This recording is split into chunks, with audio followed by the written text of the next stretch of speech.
बिहार किसका? Powered by नोवा शुद्ध देसी घी। जब जब खाए दिल खुश हो जाए, सदियों का नोवा शुद्ध देसी घी, सपना स्वस्थ भारत का। I love घी। आपने कहा था कि जनता दल को 25 सीट आ जाएगी तो राजनीति से संन्यास ले लेंगे, लेकिन हमारा उसमें सीधे मंतव्य है कि आप तो संन्यास नहीं लीजिएगा। नमस्कार, आप देख रहे हैं बिहार तक। मैं हूं आपके साथ वेंकटेश पांडे। बिहार विधानसभा चुनाव के दौरान जनसुराज के सूत्रधार प्रशांत किशोर द्वारा कही गई बातें अब खूब वायरल हो रही हैं। साथ ही जो जदयू के नेता हैं अब उस पर चुटकियां भी ले रही हैं। मसलन प्रशांत किशोर ने चुनाव के दौरान कहा था कि अगर जदयू को 25 से ज़्यादा सीटें आ गई तो राजनीति छोड़ देंगे। इतना ही नहीं, प्रशांत किशोर चुनाव के दौरान और भी कई सारी बातें करते थे। ऐसा लगता था कि बिहार में जब से उनकी एंट्री हुई है तो जो पूरा का पूरा चुनावी समीकरण है उसे वो बदल देंगे। लेकिन जब चुनावी नतीजे सामने आए तो उनके चारों खाने चित्त हो गए। 243 सीटों पर लड़ रही जनसुराज पार्टी के खाते में एक भी उम्मीदवार नहीं आए, और इतना ही नहीं, 233 सीटों पर उनके उम्मीदवारों की जमानत जब्त हो गई। लेकिन नतीजे आने के बाद अब उनके कही गई बातों पर जो जदयू और या बीजेपी के नेता हैं वो सवाल कर रहे हैं।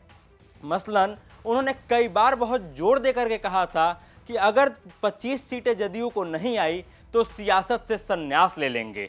अब इस पर जदयू नेता नीरज कुमार ने चुटकी ली है। देखिए, माननीय प्रशांत किशोर जी को प्रेस कॉन्फ्रेंस करने का अधिकार है, और वह क्या बोलेंगे मैं अभी ही बोल देता हूँ।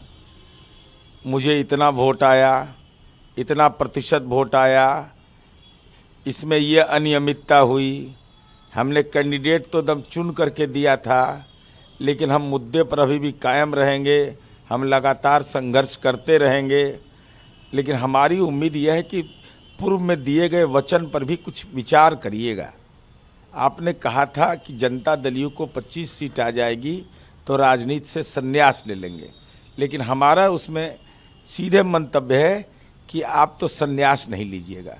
चूँकि राजनीति करने का जिसको आदत लग गया, माला पहनने का आदत लग गया, भाषण करने का आदत लग गया, कितना भी कोई कहे वो तो आप छोड़िएगा नहीं, लेकिन तत्काल राहत के लिए बिहार छोड़ दीजिए। दूसरा सवाल है कि जब ये बिहार छोड़िए तो तूफान एक्सप्रेस से जाइए। वह दिल्ली जाती है स्लीपर में, वहाँ पर आपको हो सकता है, आपने बिहार को बहुत जलील किया है, माइग्रेंट लोग मिल जाए उसमें तो उनका अनुभव भी मिल जाएगा आपको डेटा कलेक्ट करने में। पलायन करवा रहे हैं। प्रशांत जी ने कहा है कि माइग्रेंट का वोटर हमारा है, तो यह बताएंगे, माइग्रेंट लोग मिलेंगे तो उनका अनुभव भी साझा कर लेंगे, आंकड़े भी संग्रह कर लेंगे। और हमारी उम्मीद है कि मन को अशांत मत करिए। जब तक नीतीश कुमार जी हैं और उनकी इच्छा है, तब तक जनता की आकांक्षा केवल नीतीश कुमार है। तो जनसुराज के जो सूत्रधार हैं वो लगातार जो तमाम बीजेपी के नेता हों, राजद के नेता हों, जदयू के नेता हों, सब पर एक के बाद एक सवाल उठा रहे थे। प्रेस कॉन्फ्रेंस करते थे और प्रेस कॉन्फ्रेंस करके कभी इल्ज़ाम लगाते थे, कभी जो तमाम नेता हैं उन पर तंज कसते थे। लेकिन जब चुनाव हुए तो चुनाव के नतीजों के बाद उनके जो सारे अनुमान हैं वो फीके पड़ गए।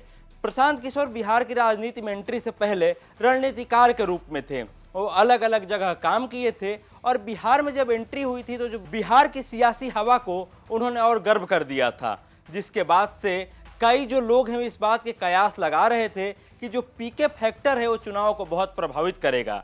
लेकिन जब चुनाव के नतीजे आए तो तमाम कयासों पर पूर्ण विराम लग गया, क्योंकि जनसुराज के खाते में एक भी सीट नहीं आई। इतना ही नहीं, तमाम जो उम्मीदवार हैं उन्होंने लगभग 233 सीटों पर उम्मीदवारों की जमानत जब्त हो गई, जिसके बाद अब प्रशांत किशोर से भी सवाल पूछे जाने लगे हैं।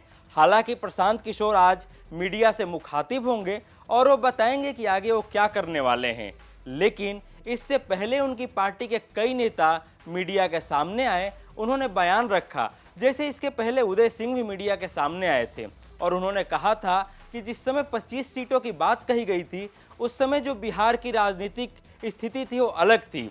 उसके बाद जो सत्ता दल है वो एक के बाद एक योजनाएं लगाई। हालांकि ये एक तरह से गोलमोल जवाब था जो पार्टी अध्यक्ष है उनका। इसके बाद अब लगातार इस बात पर सबकी निगाह बनी हुई है कि कब प्रशांत किशोर मीडिया से मुखातिब होते हैं और इस सवाल का क्या जवाब देते हैं। तो बहरहाल ऐसी ही खबरों के लिए देखते रहिए बिहार तक। शुक्रिया।